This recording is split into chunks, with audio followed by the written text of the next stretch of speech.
أعوذ بالله من الشيطان الرجيم بسم الله الرحمن الرحيم۔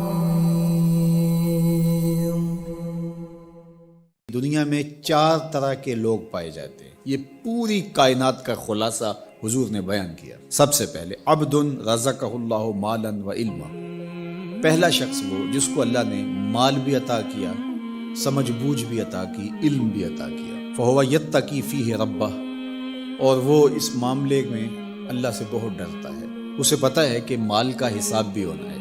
ویصل فیہ رحمہ، صلہ رحمی کرتا ہے، اپنے غریب رشتہ داروں کا خیال رکھتا ہے، ان کی ضروریات کو پورا کرنے کی کوشش میں لگا رہتا ہے۔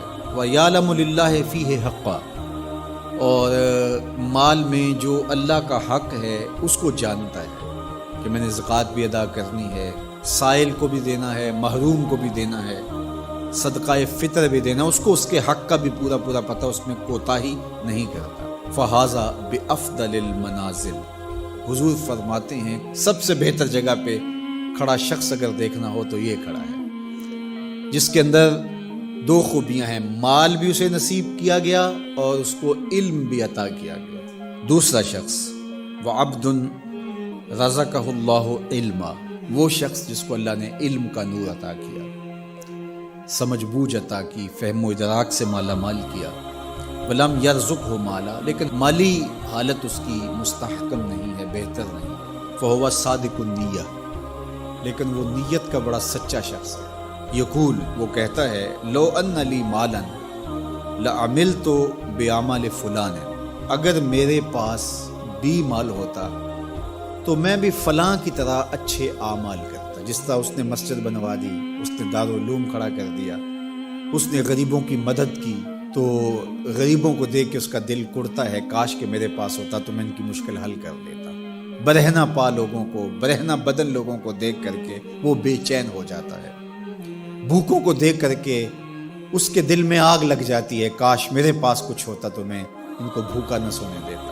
وہ سچی نیت کے ساتھ، اگر اس کے پاس ہو تو ایسا کرے، سچی نیت کے ساتھ وہ یہ ارادے رکھتا ہے اور یہ آرزو کرتا ہے، کاش کہ میرے پاس ہوتا تو میں بھی یہ کرتا۔ اللہ کے محبوب علیہ السلام نے ارشاد فرمایا وہ اس مالدار عالم کے درجے پر ہے، فَأَجْرُهُمَا سَوَاءٌ، ان دونوں کا اجر برابر ہے۔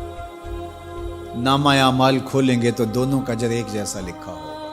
اب تیسرا شخص دیکھیے، وعبد رزقہ اللہ مالا، ایک وہ شخص ہے کہ جس کو اللہ نے مال عطا کیا، ولم یرزقہ علما، لیکن اس کو اللہ نے علم کی دولت سے مالا مال نہیں، فہو یخبط فی مالہ بغیر علم، تو اس جہالت کی وجہ سے وہ بہت خرابیاں کر جاتا ہے۔ لا یتقی فیہ ربہ، اور رب سے بھی نہیں ڈرتا۔